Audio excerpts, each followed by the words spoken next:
Praise be to the Lord Jesus.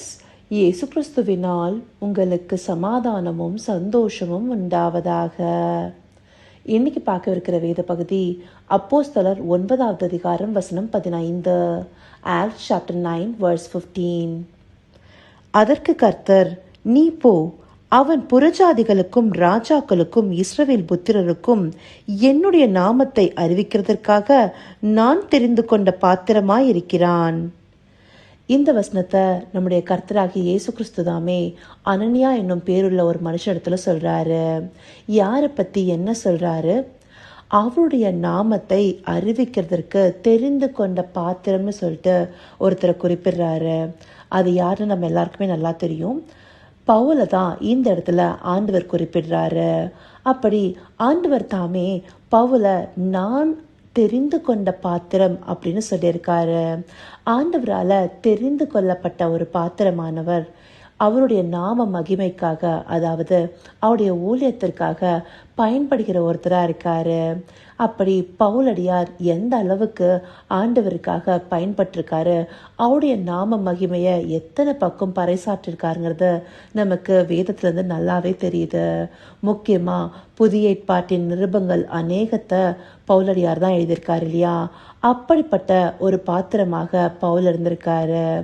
அவரே தன்னுடைய நிருபங்களில் இந்த தெரிந்து கொள்ளப்பட்டவர்களை பற்றி நிறைய பக்கம் எழுதியிருக்காரு. 1 தெசலோனிக்கர் 1 அதிகாரத்தில் கூட 3வது வசனத்தில் நீங்கள் தெரிந்து கொள்ளப்பட்டவர்கள் என்று நாங்கள் அறிந்து. இப்படி ஆண்டவரால் தெரிந்து கொள்ளப்பட்டவர்கள்ங்கிறவங்க யாரு? ஆண்டவருடைய வார்த்தைகளை அப்படியே ஏற்றுக்கொண்டு அந்த விசுவாசத்தினால அநேக ஆத்துமாக்களையும் ஆதாயப்படுத்துகிற அந்த வாஞ்சையோடு இருப்பாங்க இல்லையா? அவங்க தான் தெரிந்து கொள்ளப்பட்ட பாத்திரம். பவுலடியார் எப்போ ஆண்டவராகிய இயேசு கிறிஸ்துவுடைய குரலை கேட்டு அவர் சொன்ன வார்த்தையை கேட்டு நடுநடுங்கி அவருக்கு தன்னை ஒப்பு கொடுத்தாரோ அந்தபடியான ஒரு விசுவாசத்துல எழும்புகிறவங்களா இருப்பாங்க. அற்புத அடையாளங்களை பார்த்து மாத்திரம் இல்ல, ஆண்டவர் தன்னோடு பேசும்போதே அந்த வார்த்தைக்கு கீழ்ப்படிந்த விசுவாசத்துல எழும்புகிறவங்க இந்தபடியா தெரிந்து கொள்ளப்பட்ட பாத்திரமா ஆண்டவருக்கு ஊழியத்துல பயன்படுறாங்க. இவங்களை பத்தி 2 தீமோத்தேயு 2வது அதிகாரத்துல நமக்கு ஒரு வசனம் கொடுக்கப்பட்டிருக்கு. அதுவும் முக்கியமா 21வது வசனம். ஆகையால் ஒருவன் இவைகளை விட்டு தன்னை சுத்திகரித்து கொண்டால் அவன் பரிசுத்தமாக்கப்பட்டதும் எஜமானுக்கு உபயோகமானதும் எந்த நற்கிரியைக்கும் ஆயத்தமாக்கப்பட்டதுமான கனத்துக்குரிய பாத்திரமாயிருப்பான். இந்த இடத்துல கனத்திற்குரிய பாத்திரம்.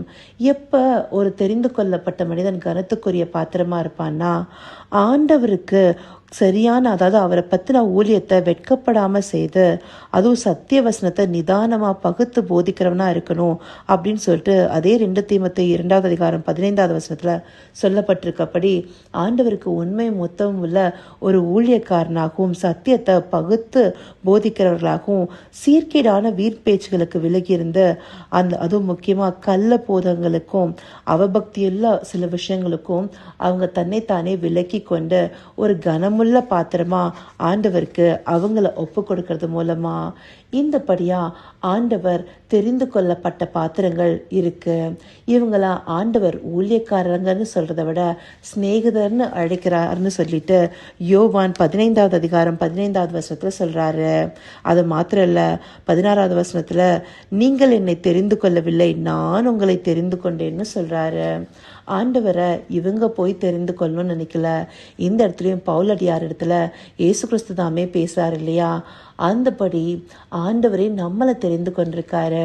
அப்படிப்பட்ட நம்ம அவருக்குரிய கனத்திற்குரிய பாத்திரமா நம்ம மாறணும். எப்படி கள்ள போதங்களுக்கு முக்கியமா விலகி இருக்கணும். எதனால? மத்தேயு 24வது அதிகாரம் 24வது வசனம் என்ன சொல்லுது?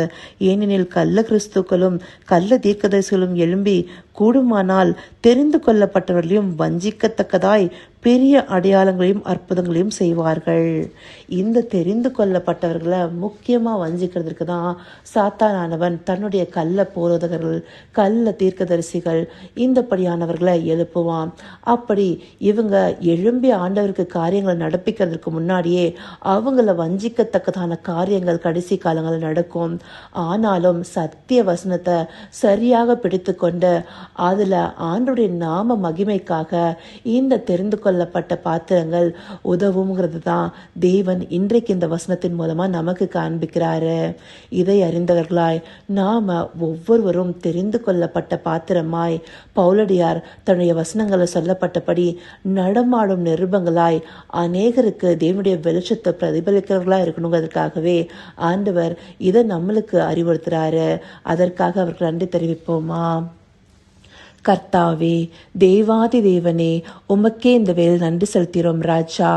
அப்பா, உம்முடைய நாம மகிமைக்காக நீர் தெரிந்து கொண்ட பாத்திரமாய் எங்களையும் மாற்றுங்க ராஜா.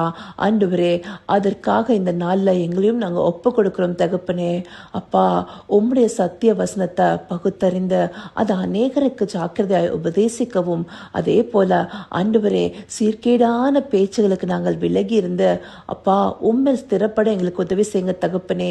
நீர் எங்களை சிநேகிதராய் எடுத்து அப்பா பிதா உமக்கு வெளிப்படுத்தின காரியங்களை எங்களுக்கு வெளிப்படுத்துகிறவராய் இருந்து அப்பா எங்களை கனத்திற்குரிய பாத்திரமாய் மாற்றுகிறீர் ராஜா. அந்தப்படியான ஒரு ஸ்லாக்கியத்திற்கு நாங்க எங்களை ஒப்பு கொடுத்து இந்த நாளில் ஜெபிக்கிறோம் ராஜா. அப்படியாய் நீங்க எங்களை நடத்த போகிற தயவிற்காய் நன்றி. சகலவித துதி மகிமை கனம் யாவும் ஒருவருக்கே செலுத்திறோம். இயேசு கிறிஸ்துவின் மூலமாய் வேண்டிக் கொள்கிறேன் பிதாவே. ஆமென், ஆமென்.